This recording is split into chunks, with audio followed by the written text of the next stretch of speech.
All right, so this is History of the Guitar Rig Part 2, but there's actually going to be a Part 3 because my last two guitars are in the shop, which is my both American Fender American Professional 2, my Strat, and my new Tele.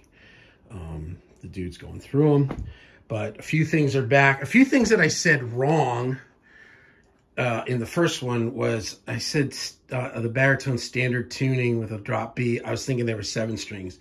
What I initially had said, which is they are B to B, is correct.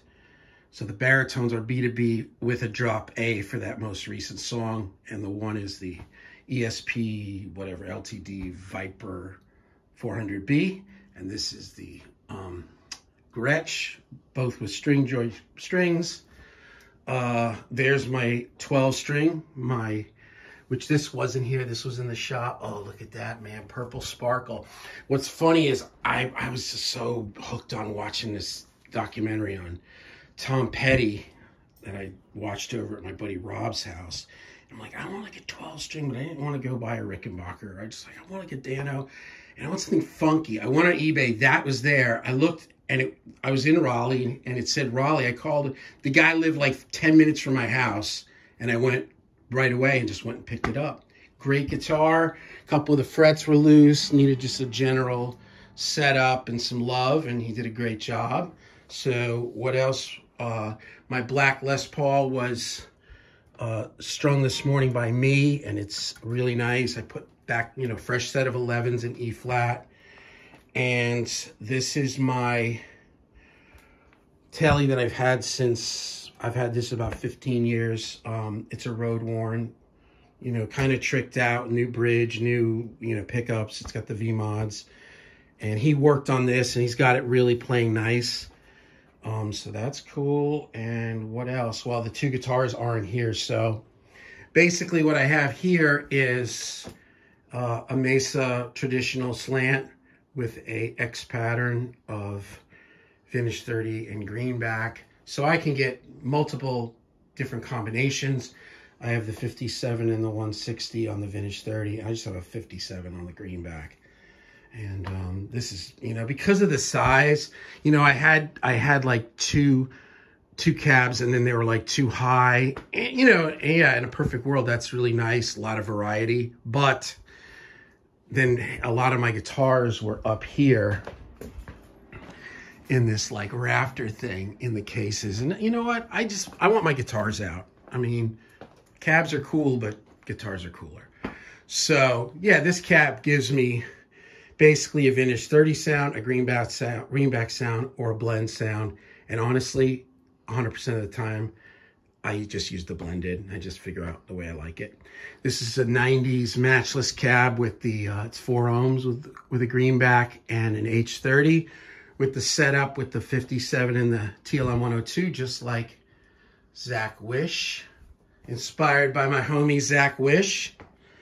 And this is the stand I got. So this just came in. It's another Hercules. So when I'm working, I will set the stand up here so I can have, my Jazzmaster, my Gretsch, and I can have my, all my guitars that I use on a daily kind of here. And then these two will be like Les Paul, Strat, Telecaster, like the primary stuff. But yeah, so yeah, because the thing that's weird about this studio, because I teach voice, I have to have a piano right in the middle of the studio, which is cool, but sometimes, I don't know, but I mean, I got to teach voice because that's what keeps the party going. So yeah, but there it is. So that they will go right here, and then I come here and I've got my amps.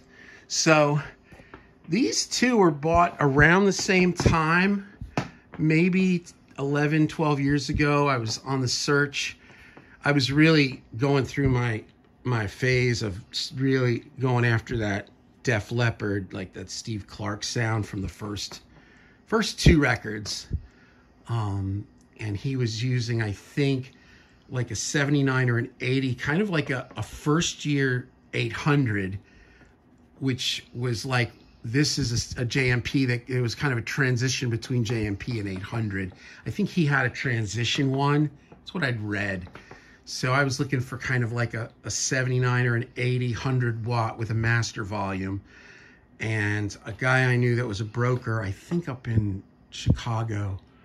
And I said, yeah, I'm looking for like 100 watt, like 79, 80, 81, you know.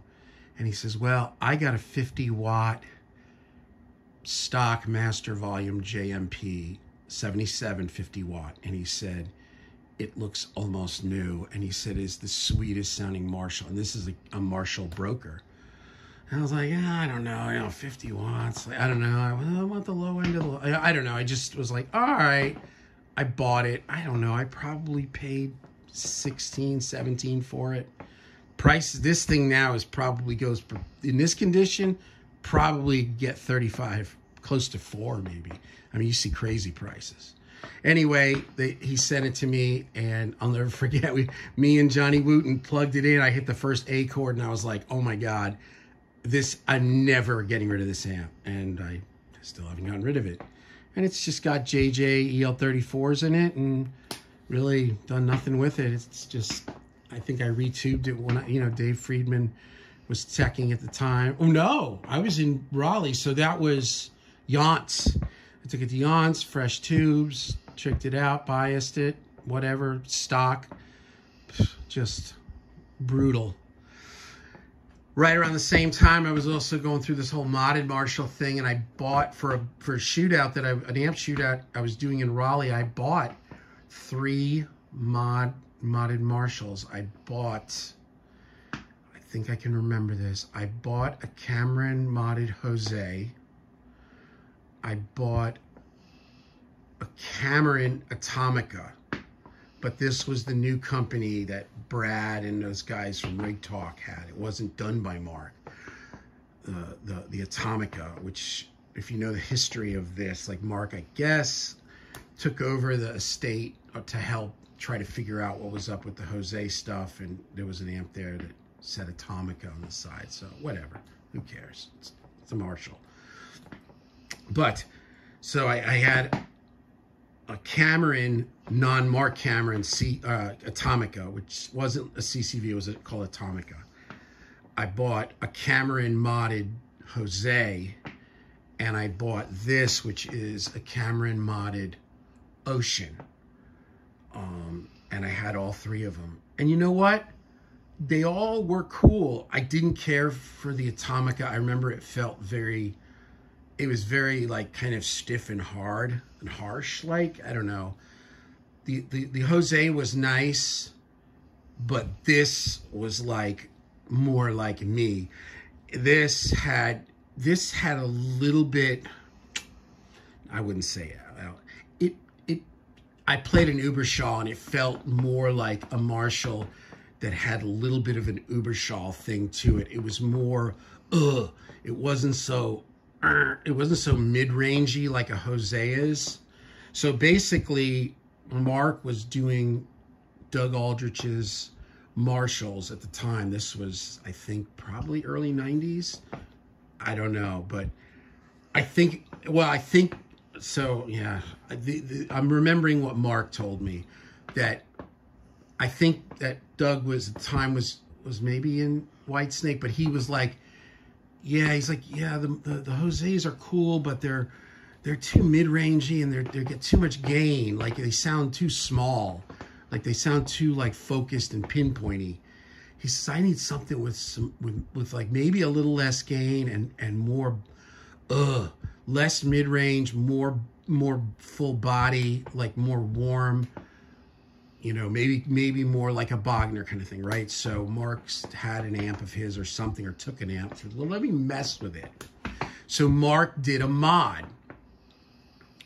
based off of a Jose, but again, it was lower, a little bit lower gain, not a whole lot, but a little bit, and it had more body, more bottom end, and the mid-range was not scooped, but it wasn't like, it didn't sound like, Anyway, he gave it to Doug. Doug went to rehearsal, was blown away by it, and the band was blown away by it. And when he called Mark, he said, dude, he said it felt like a wave, like washed over me when I started playing with it. And that's where the phrase Ocean came from. So this is a Ocean modded. It's a 2002 100-watt 800 modded by Mark for the Ocean mod. So the three of them come in, the Jose, the Atomica, and the Ocean. And, well, you could see what happened. The other two got sold. They're both great, too. I remember not liking the Atomica as much. But this was like, okay, this was crazy. And it's still crazy. And actually, I'm out of 80s mode on this. I've been doing it in 70s, which is more like, just like the greatest 800, maybe with the sound with a super overdrive in front of it. A little more gain, but it still sounds more stock. That when you go into 80s mode, you're definitely getting more of that, whatever cascading, diode clipping, whatever Jose thing. So there it is. He also put a beautiful clean channel. There's dials on the back for EQ. And there it is. I mean, that covers Marshalls for me anyway. I had a Plexi in here a few months ago, a Sir. I don't like Plexis. I don't know. I don't like that. I don't like the sound of like a cranked Plexi, really, for me. I don't like super bright. I don't like not having a master volume. I don't like the way it sounds. And you know, I mean, a lot of the records that I love, they did that, but they also were recording on the tape, and it was shaving all that intensity off. And I don't know. I've never really, except I had a Seriatone Plexi that I liked, and I was regretting having sold that, and that was why I got the Sir. But it was just too aggressive. It was just too hard, and it was just something about it. I didn't like it. So sold that. Multi-watt dual. I love this amp. It's taken me a while to like get it dialed the way I like it. Oh man, I just think this is a great amp. The clean channel is the cleans in a what is it? The Mesa Boogie Lone Star. I mean, it sounds like it's like a clinical sounding deluxe reverb. It's exactly what I want sometimes. It sounds like, with a little chorus, it sounds like Flesh for Fantasy by Billy Idol. Killer. And I mean, you know, matchless C30. I mean, it's ridiculous. This is ridiculous. I mean, this amp, oh man, I bought this and a Divided by 13 around the same time, and I dumped the Divided by 13. It was cool, but this, I love, these 4 amps I love. I love these 4 amps, man. A lot of flavors. On the board, I've got, you know, and being in Nashville and being around the session world really got me into Matchless. Because it's everybody's rack. Every main guitar player, I think.